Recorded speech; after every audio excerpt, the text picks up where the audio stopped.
हम लोग मंत्री जी महोदय का कुछ आगे भी कार्यक्रम है, तो हम लोग प्रोग्राम को जल्दी ही स्टार्ट से हम सभी अपने तालियों के गड़गड़ाहट के बीच ईश्वर का गवाह बनेंगे। माननीय मंत्री जी का स्वागत सेंट जेवियर पब्लिक स्कूल के चेयरमैन श्री रिकू झा जी और अमन पाठक जी दोनों संयुक्त रूप से अभिनंदन कर रहे हैं। माननीय मंत्री संजय कुमार झा जी।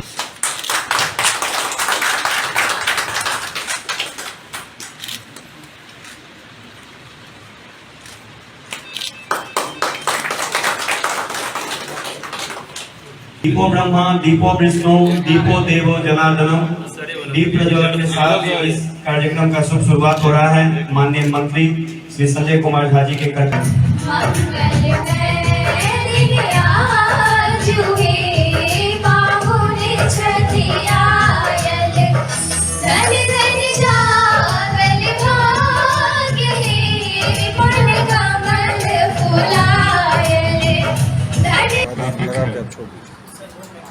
दरभंगा का विकास कैसा हो हमारा प्रयास।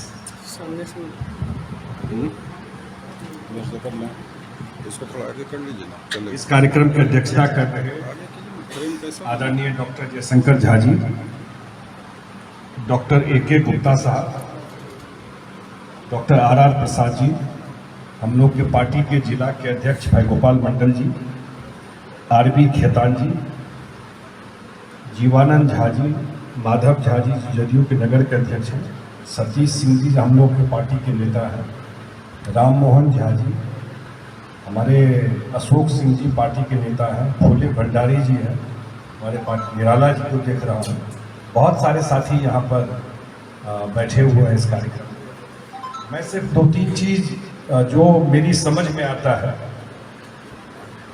और मैं दरभंगा का इतिहास देखने लगा, तो कैसे इसका इतिहास शुरू हुआ, कैसे ये सब डिवीजन था, कैसे ये तिरहुत से अलग होकर के फिर दरभंगा जिला बना, फिर कैसे 72 ईस्वी में दरभंगा से अलग होकर के मधुबनी और समस्तीपुर बना, और दरभंगा का अगर आप पूरा वो देखिएगा तो इतना बड़ा लेगेसी और इतिहास है दरभंगा का। लेकिन जब शहर की स्थिति हम देखते हैं, आज मैं शहर पर ही बात रखता हूं ज्यादा, तो क्या ये स्मार्ट शहर का 1% भी है? अपना कमी एक्सेप्ट करने में दिक्कत नहीं है, तभी आप आगे बढ़कर कुछ चीजों को ठीक कर सकते हैं। क्या ऐसा रूप है अगर 4 महीना बरसात हो जाता है तो पूरा शहर चौको ब्लॉक हो, पूरा ब्लॉक हो जाता है, निकलना मुश्किल हो जाता है। दरभंगा शहर प्रोबेबली देश का टॉप 10 पॉल्यूटेड सिटी में आ गया, शायद बिहार का तो है ही कि सबसे ज्यादा प्रदूषण वाला शहर दरभंगा हो गया दुनिया। अब यह जो भी फिगर हो, लेकिन कोई न कोई रैंक हासिल कर लिया है प्रदूषण के मामले में। अब हम लोग तो कोरोना के डॉक्टर साहब लोग बैठे हुए, दौर से गुजरे हुए लोग, ये हमारा जनरेशन ऐसा दौर देखा है जो कोई कल्पना नहीं कर सकता था, किसका जान बचेगा किसका नहीं बचेगा, उसमें हम लोग सरवाइव करके आज बैठे हुए हैं।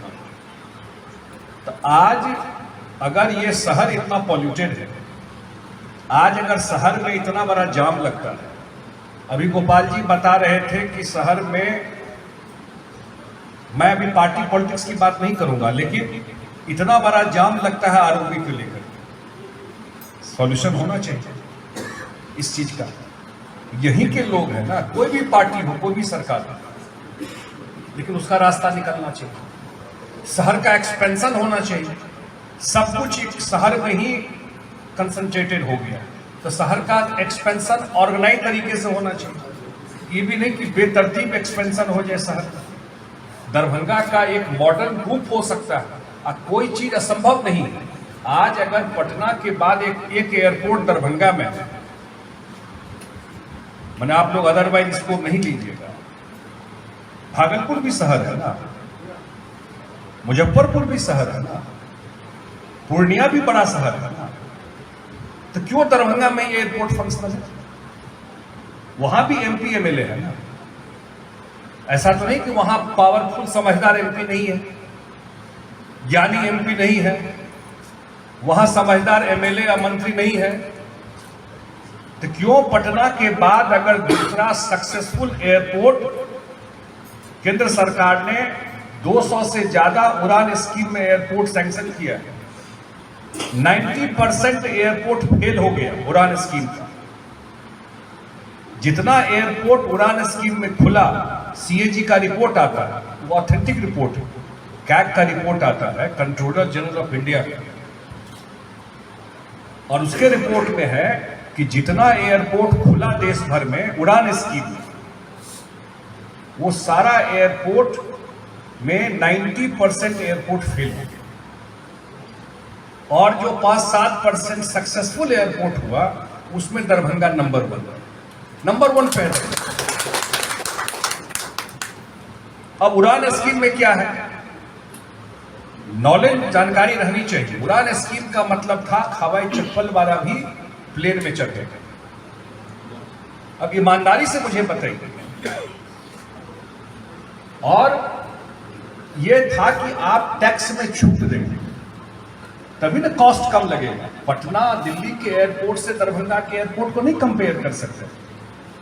जो एटीएफ लगता है, एयर टरबाइन फ्यूल, वो टैक्स होता है जो स्टेट गवर्नमेंट लेती है। 28% टैक्स पटना से लगता है। पटना से आप टिकट खरीदेंगे दिल्ली का 4 जगह पर, दिल्ली, मुंबई, बैंगलोर और प्रॉब्ली चेन्नई या हैदराबाद, कोई चार सिटी,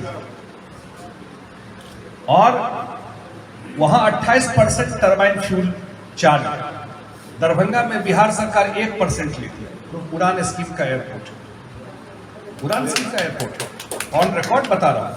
लेकिन फेयर 17,000, अभी तो कम होगा हो सकता है, लेकिन यही अभी आ रहा है दुर्गा पूजा, जरा गूगल करके देखिए।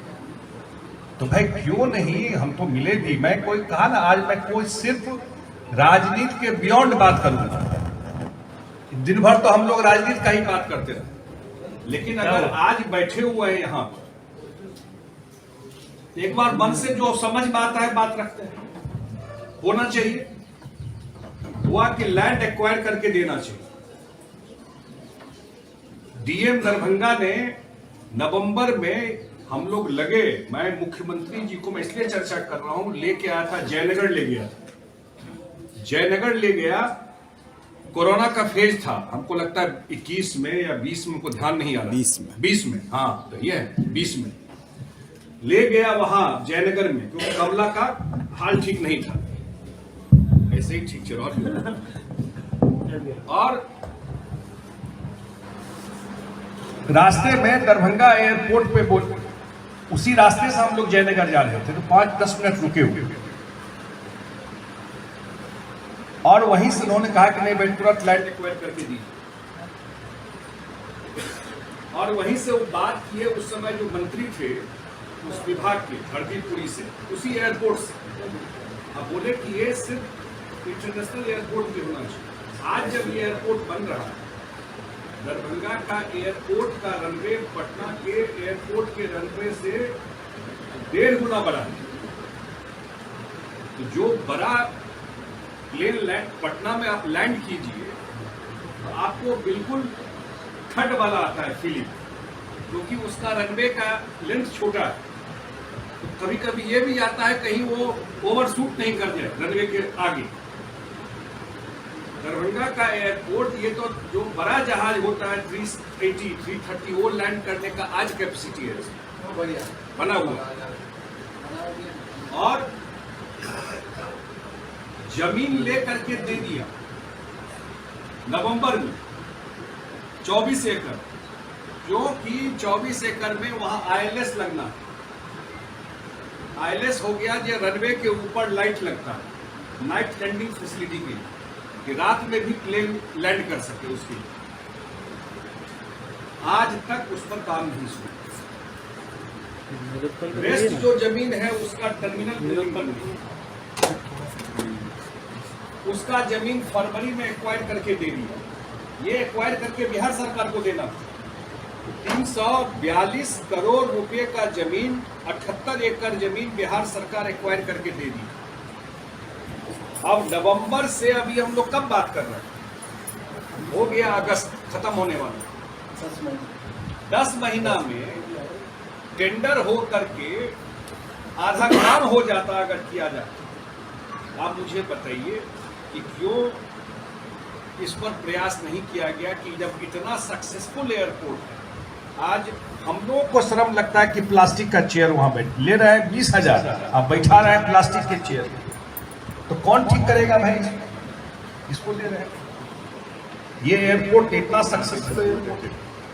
एम्स आया, मैं इसलिए चर्चा कर देता हूं कि रिकॉर्ड पे बात स्ट्रेट रहे।